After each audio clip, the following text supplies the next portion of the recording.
You ever heard of the demon Pazuzu? You might know him from The Exorcism. If not, this demon is said to bring pestilence, famine, and war wherever he goes. He's kind of a big deal in the world of demonic possessions. This story is about two priests who had to work together to stop that very demon from possessing another man. The first priest was Father Bowden. He was on the verge of giving up his life as a priest because of a recent scandal that took place in the church he used to work at. He'd tried to do an exorcism there, but the possessed woman died during it. Now, he was working for a church in Philadelphia, trying to atone for his sins by helping others, but he was still having doubts about everything he'd been taught. The second priest was Father Bennett. He'd worked in the church for a while and generally liked his job, but he was also struggling with his own personal problems. His brother had gone missing years ago, and he blamed himself for what happened to him. He never told anyone, though not even his wife. One day, a new patient came into the church.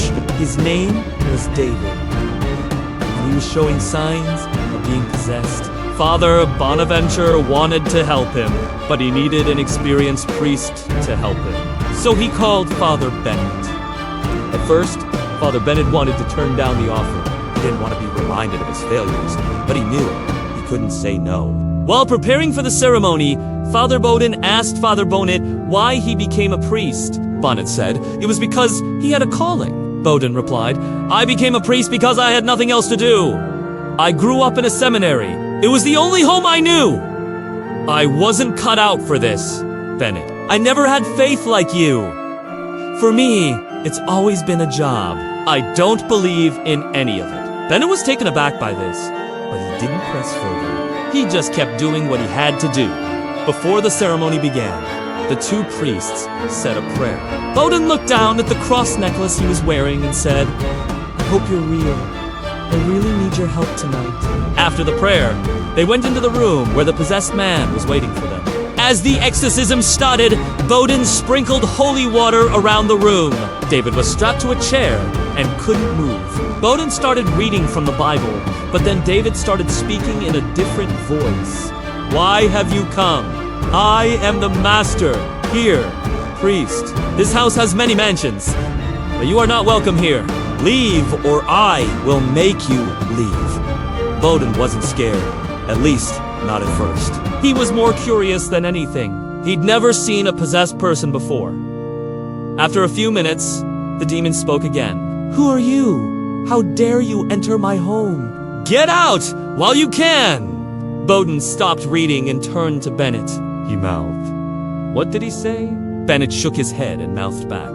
He wants us to leave. Bowden didn't want to, but he could tell from Bennett's face that his partner was scared. So he agreed. When they got outside, Bowden said, We can't let him win. We have to try again, but we need a better plan. Bennett nodded in agreement, but he didn't say anything. Bowden decided to go to his place so they could think of a new strategy. At Bowden's house, they looked through old books about exorcisms. They found out that the demon wasn't just Pazuzu, it was one of Pazuzu's generals. That meant that if they performed the ritual incorrectly, the demon would escape into the priest performing the exorcism. Bowden didn't want that to happen, but he also didn't want to admit that he didn't know what he was doing. They went back to the church to prepare for the second exorcism. While getting ready, Bowden talked about his former mentor, Father Michael.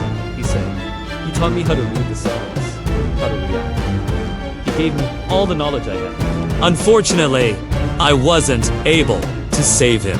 He died during the last exorcism I helped with. Bonnet felt sorry for the man. Losing a friend and mentor like that must have been awful. So he tried to lighten the mood. Well, it's a good thing you weren't the one strapped to the chair. Bowden didn't laugh. It could have been you, Bennett. You were the one who wanted to do this. Bennett shrugged. Someone had to. When they entered the room, David was waiting for them. He said, You're too late. The demon's already inside me.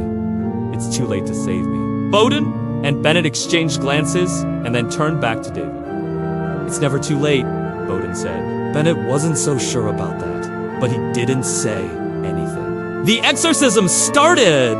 Bowden sprinkled holy water around the room and then started reading from the Bible. David suddenly screamed, Stop! You idiot! You're killing me! Bowden paused and looked at Bennett, who shook his head. Bowden continued reading. David screamed again. You won't get rid of me!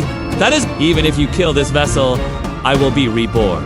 Bowden knew that David was right. If they didn't stop the demons soon, it would find another host. So he started reading from the part of the Bible that spoke about Pazuzu. The demon suddenly spoke. Leave me alone. Why are you reading about me? It's boring. Bowden kept reading, but the demon started to panic. Make it stop! Make him stop! Bowden ignored him and kept reading until the demon screamed, Please, please, make it stop. I don't want to hear about myself anymore.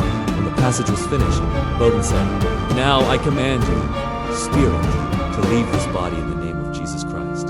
The demon screamed, No! I won't leave!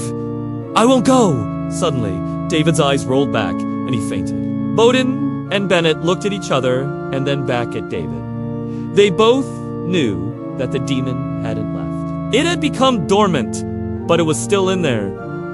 And now they had to figure out how to get it out. Bennett suggested taking David to a hospital, but Bowden wanted to try one more exorcism. He agreed with Bennett that if this didn't work, they would take him to the hospital. Bowden started reading from the Bible once more. This time, he chose a passage that spoke about casting out demons. As he was reading, he could feel the demon moving around inside David's body. It was trying to get out, but it couldn't. After the passage was finished, Bowden commanded the demon to leave. Just like last time, the demon argued, but it wasn't as strong this time. Bowden could sense that it was weakened. He kept reading, and the demon eventually stopped resisting. As the sun rose, the demon finally left David's body. He collapsed on the floor as soon as it was gone. Bowden and Bennett rushed to his side and started performing the last rites. They didn't know if he was going to survive, but they had to try. In the end, David made it. He didn't remember much from what happened, but when he saw the two priests standing by his bed, he knew that they saved his life. Bowden was happy that he'd managed to perform an exorcism for once, but he was also relieved that he wouldn't have to do it again anytime soon.